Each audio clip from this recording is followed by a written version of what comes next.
Okay, it looks like it's recording. Let's see if we can get a better look at this. So that is the y-axis limit sensor. So this thing right there.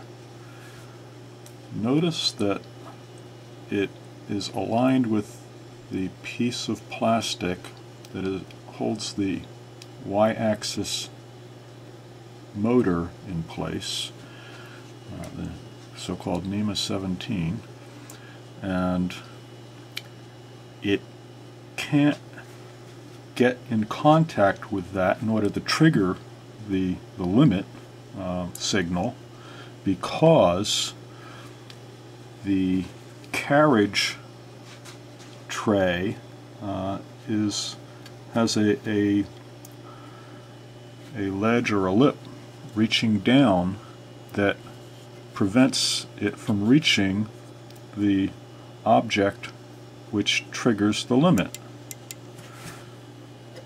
You can't get there from here, as they say in New England. So, oh well, I have to figure out how to fix that. I can probably, well, I know I can, make a piece that allows the limit sensor to be moved that much more close to the piece holding the motor in place.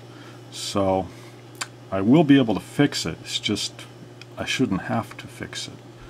So interesting.